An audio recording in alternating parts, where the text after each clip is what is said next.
How's it going, everybody? It's Pilot Finn. We're back with another FPL video, and today we're going to be taking a look at my lineup preview for Game Week 8. We're going to see how we did in Game Week 7, which seems oh so long ago, and we're also going to take a look at my current wildcard draft and where I sit on what players I'm going to be using in the wildcard for Game Week 8. It's going to be a slightly different format to the video, but we're still going to be able to give you basically what I'm going to be going with going into Game Week 8. If you haven't done so already, make sure to hit that like button, subscribe channel if you're new or haven't done so already. It greatly helps out the channel, as well as turn those notification bells on so that you can get the content as soon as it is readily available. Also drop us a follow over on Twitter so that you can keep up to date with any and all FPL news, from price changes to injury news and anything in between. And lastly, make sure to give us a follow over on Twitch so you can see when we go live for our preview and deadline streams, which we will be doing a deadline stream tomorrow, 1 hour before the FPL deadline, so make sure to tune in for that. There's a pinned comment down below in the video to let you know the details if you need any more for that one. So without further ado, let's talk about our partners for the FPL season with Fantasy Football Scout. So if you haven't heard about Fantasy Football Scout, they have a fantastic members area during the regular season. It's £25 for the membership, and that lasts the entire year. And during the off season, they give a 20% discount. But if you have missed that discount, fear not, you can still get the membership for £25, and it's fantastic. You can see the membership area just behind me. You have a bunch of different stats that you can use, powered by Opta stats, and create your own custom tables. You have the Rate My Team tool, you have the season ticker, player comparison tools, a whole array of things that you can use to help elevate your FPL game. So use the link down in the description below so that you can get access to these exclusive tools to help elevate your FPL game. Sign up now. So last week was another hefty red arrow for us. Just the 39 points. Only any returns from attacking players from Mo Salah, who is over 100% effective ownership, which is not ideal there either. And our captain just got us just the 1 point with Cristiano Ronaldo, as he was benched. Of all people to be benched, Cristiano Ronaldo was benched, and he came off the bench and only got 1 point and did not do well. I mean, even in our, I think it was our buy, hold, sell video, or one of our videos that we did this week, we saw that Antonio Rudiger had a higher XGI than Ronaldo did in this past game week, which is not ideal from a forward versus a central defender. Our overall rank is about where we were a couple of weeks ago, around the 88k mark. We made just the one transfer, which was to take out one of our defenders, which was Luke Ayling, who was going to be out for some time, and we brought in Antonio Rudiger. We made sure we had the funds to do that, and we were able to bring him in, although Chelsea did not keep a clean sheet, so he just got us 2 points. Neither did Luke Shaw, who just seems to be allergic to clean sheets. United just do in general. But we did have some good numbers at the back, with Veltman getting us 5 points and Sanchez getting us 6 points. Our midfield and forward line was a big disappointment, all things considered. Fornals, which was a 2-week punt, didn't even come close to scoring, just the 2 points. Ben Rama, just the 2 points as well. Ismail Assar, just the 1 point as he got himself booked, which isn't ideal, although he did do quite well for us over the 4-game span that we did have him in, scoring us 3 goals and getting some bonus points on those fronts. And then Ronaldo, just the 1 point because he came off the bench. There was rumors that he was going to be benched, and I was like, that can't be true. Ronaldo's surely in the team. And turns out he was on the bench alongside Paul Pogba and Jadon Sancho. And then United ended up dropping points, so that's a bit disappointing to see. Ings and Antonio, just the 2 points there as well. Antonio, again, maybe could be leaving on the wild card as well. We'll talk about him later. But, I mean, it's going to be very difficult to do so. He's been doing so well for us. But Ings has dipped off a bit, had some other fires to kind of put out, and didn't really see anyone of note basically at the time. Bamford got injured, Calvert-Lewin got injured, Tony wasn't getting the returns that we would probably have liked from him across the first 7 games, and Jimenez had only scored basically last week, so I thought, why not get Jimenez on the wildcard, keep Ings for 1 more week, maybe he gets something, who knows, and he just ended up getting just the 2 points. And then Salah, 13 points against Man City. Again, a goal and assist. The guy just can't stop scoring FPL points. His XGI is through the roof at the moment. If you don't have him, I would say you need to be getting him in ASAP. He's probably going to be my captain for this coming week as well. But we'll talk more on that when we look at the wildcard team. So he was actually the only one to get a goal or an assist in my team. And we had 2 clean sheets with Sanchez and Veltman, who played on the same team. And Veltman still got a yellow as well. So not even the full 6 points, which isn't ideal. But we're still inside the top 100K, and we're about to use our wild card. So let's take a look at how we're going to manage that going into Game Week 8. Now, what I've gone and done is basically put our team back where it was in Game Week 7 before I activated the wildcard. So as you can see on the screen, this is the current team. Now, the values are going to be different because certain players have gone down in price and whatnot, but the kind of vision still holds true. We're going to see how many players we're going to get rid of, basically, and see if the wild card's actually worth it. So let's start in goal. We got Sanchez and Begovic, 2 players that, Begovic isn't going to play. Would probably rather have Foster, as he's more likely to play.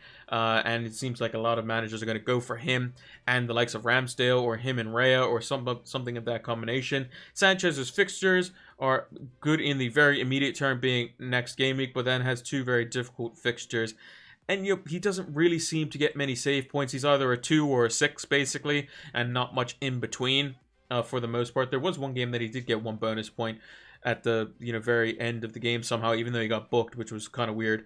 But all things considered, I think Sanchez has been serviceable, but we're looking for better value in that role.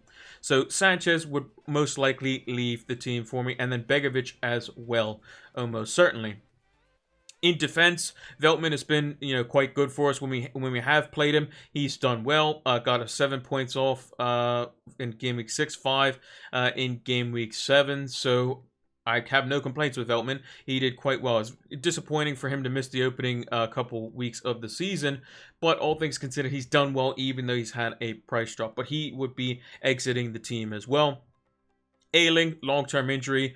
Leeds in general just been a bit of a disappointment. The one time he had a return in a game ever was the goal he scored versus United. We didn't play him in game week 1, so he's going to be leaving the team as well. Luke Shaw, again, if he didn't get an attacking return, he only got 1 clean sheet. He just wasn't getting very many points, to be honest. So Luke Shaw, again, will be leaving the team as well. Initially, Trent Alexander-Arnold, you may have saw, was on our bench. He was injured and flagged. He did not play in the match versus City in game week 7, but he will be coming back into our team, as he has posted on social media that you got to change your FPL teams. I'm back, look who's back, all this sort of stuff. So he's going to be back in there, so we'll be keeping him. Antonio Rudiger has a back injury, and there's an unknown return date on him as well. He was someone who we transferred in last week, came in just the 2 points. He would have been probably one of my Chelsea defenders of choice, but it looks like he's going to be out, so he's going to make way as well. So you can already start to see how many players we'd actually change on the wild card as well. In midfield, Gilmore, we would probably downgrade to the likes of Brownhill. He doesn't seem to be getting the consistent amount of starts as we initially thought he was going to, as he was at the start of the season. Brownhill costing 0.1 less and playing 90 minutes ever since game week 2 will probably be the direct replacement, so Gilmore would make way. And you can already start to see some of the players that I have in the team currently, basically just chasing price rises for players that I may or may not want. Mo Salah, he's not going anywhere. He's going to stay there as well. Fornals, a 2-week punt, didn't really pay off, only got us 3 points across the 2 games. Not the greatest by the end of it, but it was kind of worth it. I thought, hey, you know what? Let's go for these 2 fixtures versus Leeds and Brentford, see what West Ham could do. Ultimately, they weren't as good as what I thought they were going to be, and they seem to be tapering off, which is maybe why I'm going to get rid of all my West Ham assets. But Fornals, and then Ben Rama kind of falls into the same category. He had a very good start, then had a good week in game week 5 with 2 kind of not so great games as well, and then he's had 2 not so great games as well, and then the fixtures start to stiffen up a little bit for West Ham, so he would probably be one of 2 West Ham players that would make way as well. Ismail Assar, he's come in and done very well for us, and he got us, during the run, he got us 2 points, 1.9 points, and 15 points, so that would be a total of 27 points, I think, if I did the math correctly there, which works out to be pretty good on average for someone who is 6 million. If I did the math correctly in my head, it's definitely over 5 points a game. I think it's it'd be like 6 points a game, maybe something like that. 6 times 4 is 24. Yeah, just about that, or even close to 7 points. So he did really well for us, and we're going to get a little bit of value out of him, which is nice. So we can definitely... we've already sold him, but we did get a little bit of value out of him when we did sell him. So he would make way as well, because his fixtures are also not ideal, with Everton and Liverpool, who are doing quite well. Arsenal look to be picking up some steam. United are always going to be tough. Chelsea and Man City, maybe we can look to bring him back on this spell here, but we'll have to see kind of what shape Watford's in under their new management with Claudio Ranieri. So he would make way. Danny Ings, never wanted to keep him for much longer. He does seem to have a good run of fixtures now, but it just doesn't seem like he's getting near the goal where we want him to be. So he's going to make way as well. Ronaldo, as much as I idolize him, and I think he is arguably, if not the best player of all time, I think that he is someone who we're going to have to make way for. And we'll look to bring him back in either Game Week 12 or maybe Game Week 14, 15. So he's definitely going to make way there as well. And then lastly, Antonio would be the only other one that I would consider potentially keeping on the wild card. And that's mainly due to the fact that the guy just keeps scoring points. I mean, he didn't play versus Man United because he was suspended. He got suspended in the Southampton game. But it's the easier fixtures where it seems like he, can do really well. But it's just a bit kind of hit or miss sometimes. West Ham seems to be a bit weird. They started off very well, and then they've had a few European games under the belt, and they slowly are dwindling. But I think I might hang on to him for the time being, at least until the price rises go through tonight, because if he goes up another price rise, he could get us an extra 0.1 million, which would be fantastic, because we bought him at 7.5 million at the beginning of the season. He goes up one more, we can sell him for 7.8, which would be fantastic. So we'll hang on to him, but for the time being, we'll say he is not in the team. So that leaves us basically with just 2 players. So we're changing 13 players in our team. So a lot of reconstruction needing to be done here. So let's start from the back. What am I going to be looking to do? Well, I kind of want to go with a rotating goalkeeper system. If Ederson was available for this game week, I'd be tempted, because I can't risk, wildcarding, bringing in Ederson.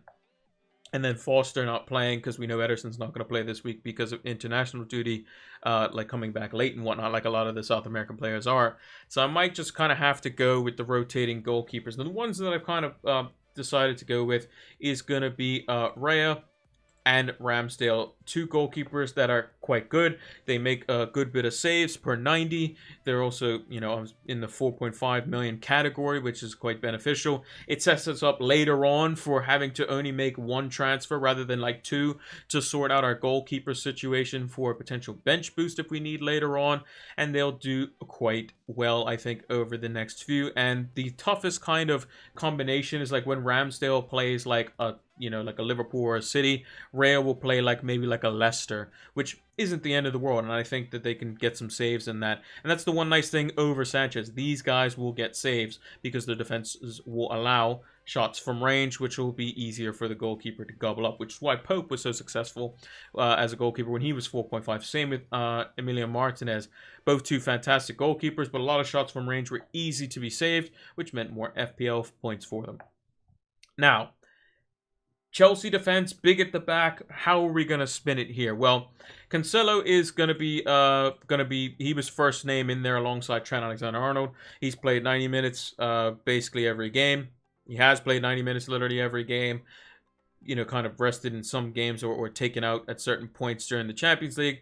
But all things considered, he's been fantastic. I mean, 3 sets of 6s, 2 sets of 12s.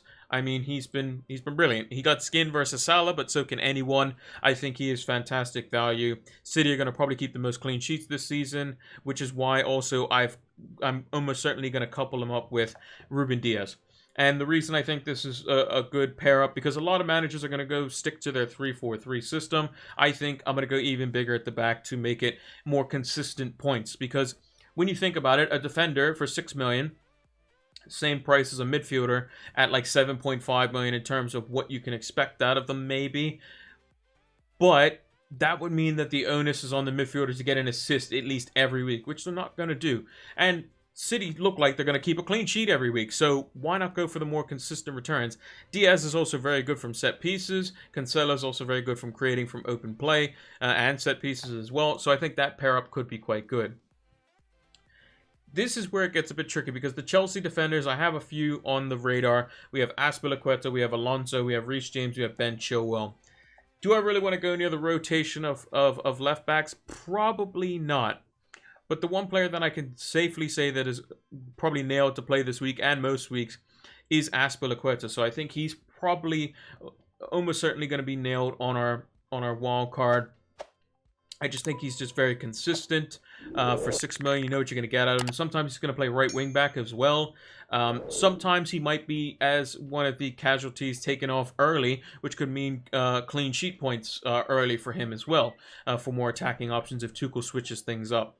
We've seen like if Azpilicueta is playing at right wing back and they need to go and get a goal, or they want to push it to their opponents when they're 1-0 up, he'll bring on Hudson-Odoi to play right wing back, and Azpilicueta could be the one that comes off. So I think that it could be quite beneficial. He's almost never going to sub him at halftime like he does Alonso and Chilwell, who, if they have a bad game, basically they get hooked. Reece James is technically like that as well, which is why I'm kind of still a bit iffy on whether I should pick him or not. But we'll see what the budget kind of works around. We'll leave that last spot for now because we'll see how much we have left. We'll pay more attention to that when we have all the players in the team.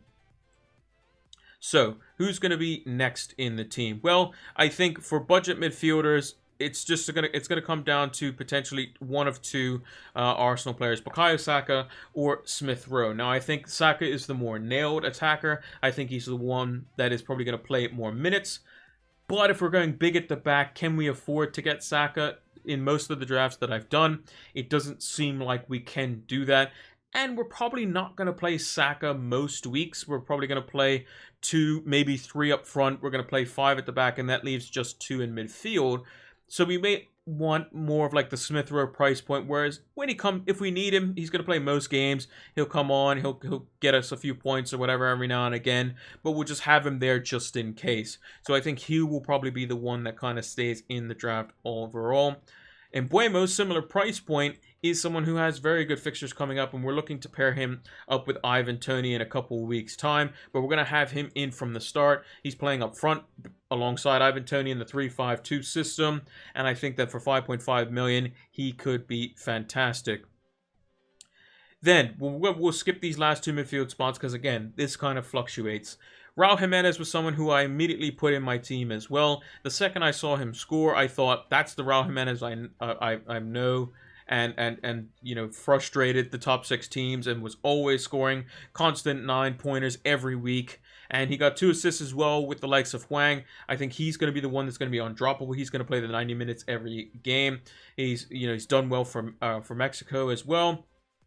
And I think for 6.8%, I don't think you can go wrong, really. And his fixtures are still quite good. Aston Villa away could be a bit tricky, but Leeds away, Everton at home, Crystal Palace away, West Ham, who could be struggling with international breaks and more European football by the time Gameweek 12 runs around, could be a bit difficult. Norwich away and Burnley at home. I think this is a great run. I can see him scoring, 3-4 goals, few assists in that time. He could be doing quite well. So he's going to be in the team as well. Then, make no mistake about it, Romelu Lukaku, now that we know he's confirmed, he's ready to go, he is straight into the team, and for good reason. We look at Chelsea's fixtures. This is why everyone's bringing in Chelsea players. Brentford away, Norwich at home, Newcastle away, and Burnley at home. 4 fantastic fixtures, and he could be great and captainable in basically all of them. Definitely game week 9 for sure. This week is a bit kind of up in the air potentially. Newcastle away, Burnley at home. Those could be easy, good fixtures there as well for the captaincy shout. Salah will probably have something to say in Game Week 10. I believe he plays Brighton, I want to say. So it's like probably Salah this week for Game Week 8. Definitely not Salah in 9. Maybe Salah in 10. Probably not Salah in 11, to be honest. Although Salah did do well last time he played versus West Ham. At the, I believe it's called the London Stadium for West Ham. So Lukaku definitely in there. 11.7 million could be an absolute bargain. 36%. I don't think that's high enough, to be honest. He should be a lot higher than that with the fixtures coming up. Maybe a lot of managers were a bit tentative because of the flag that we saw. So that leaves 4 positions in the team. And in terms of the money we have remaining, 22.8 million. Now, what are the things I've basically been considering? I've been considering a mid-price mid, so we'll highlight one of them that a lot of managers have now kind of seen to be quite good, and that's Phil Foden, 7.9 million. Could be Jack Grealish as well. The thing that I have with this kind of midfield slot, it has to be a player that's going to be consistently delivering.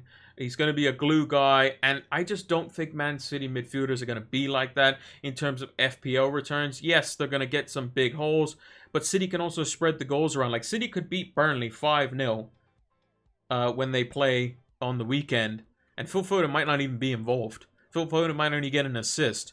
It's just really, really weird how that kind of works out. Like, I think City won 2 games 5-0 back-to-back, and Grealish only came out with 1 goal in 1 game and an assist in another game. So they don't really have someone who's going to be putting the ball in the back of the net on a consistent basis, and the bulk of the chances are going to be going to them. That being said, though, I think Phil Foden's versatility could make him one of those guys that is basically undroppable. But as we've seen with Pep, Ferran Torres scores 2 goals and an assist in Game Week 3. Plays fantastic for Spain, comes back, hasn't touched the pitch since, got injured for Spain. It's just how it kind of happened. So I think I'm going to steer clear of City mids. I'm going to go for something a bit more consistent. Maybe even triple City defense. We shall see. So we'll put that one on the back burner for the time being. Then, another midfielder that everyone has and looks to be pretty much nailed on, got himself a couple of goals for Brazil, is Rafinha. And I think Rafinha is one of these players that at his price point could be ridiculously good and could be way more powerful of an FPL asset than what he already is. I mean, there are some... how he hasn't got a double-digit score this season more than once even is beyond me. And I think his fixtures coming up are fantastic, and he's going to be in my team whether he plays or not. I think he's personally going to be coming off the bench versus Southampton on the weekend. But I think for 6.6 million, you can't go wrong there, and he will be in my team almost certainly. So that kind of fills that void there as well. So that leaves 3 positions to deal with around 16 million in the team. Now, how are we going to slice it? Well, I kind of want a budget forward to play in this slot. We know we have Hwang here, who I brought in just because he went up in price, but do I think that Hwang's going to be starting game in, game out? I think personally he is going to be, when things aren't going well for Wolves, that left and right forward slot is always going to be substituted over Jimenez.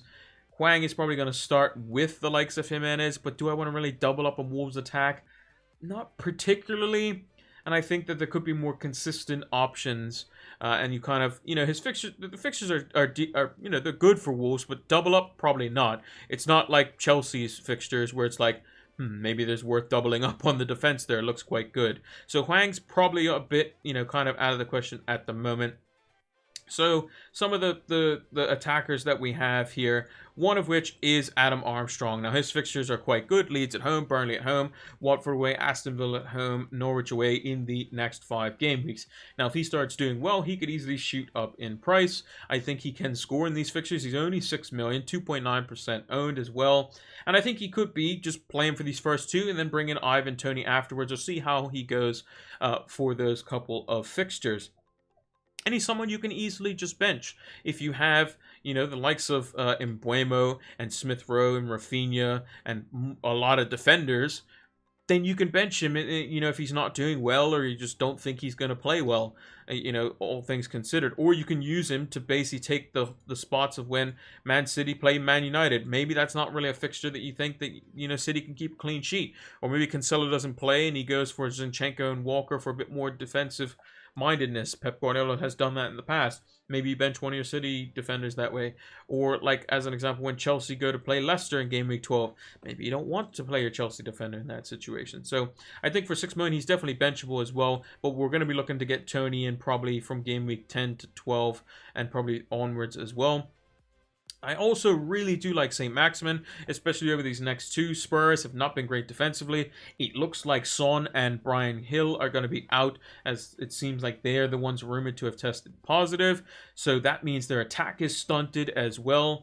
Kane hasn't looked great, so that duo of Son and Kane just looks to be basically non-existent.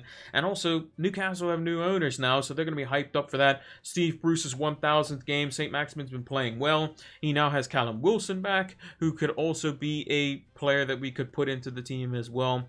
So I kind of want to put someone in this mold. So let's see how much we can get out of like kind of that price point. So I'll put St. Maximin in just for argument's sake. That leaves us 9.4 million, which means we have to go cheap in the other two positions, or cheaper. If we're going to do that, then almost certainly we're going to have to go the likes of Brownhill in midfield. Now he's 4.4 million. Very easy to kind of just play him third bench basically every game. Not necessarily going to play him. He's just going to get you 2 points basically every week. And he's 4.4 million. So he's better than Gilmore at the moment. I think we can save that 0.1 million, which makes things a lot better for us. And then lastly, we have that 5 million slot. There's a number of ways we can do this. We can go Christensen, who has been starting a bunch of games for Chelsea, has good fixtures. If Christensen starts 3 out of 4, he's almost certainly going to start this week because Thiago Silva's out and Antonio Rudiger's out. But if we look at his history, he has started the majority of games. He's missed 2 out of the 7. So if he plays 3 out of the next 4 games, we'll probably take that. And then we can move him on to a cheaper defender when Chelsea's fixtures aren't good, basically. And we can, maneuver him out. So he is an option. If we had a little bit of extra money and we didn't go for St. Maximin, we could go for the likes of Reece James or Chilwell or somebody like that. If we wanted to go a bit riskier, that would mean St. Maximin down to either an Ivan, Ivan Toney's 6.4 now, so it'd be 0.1 short, which is where that Antonio 0.1 could come in. If Antonio goes up another 0.1, we could get that 0.1 and play. We could just have Ivan Toney from the start. Ivan Toney went up unexpectedly by 0.1, so we get that extra 0.1. We can get Reece James in there as well. So that is something that is an option. Then, if we didn't want Reece James, like I said, we could have, Christensen.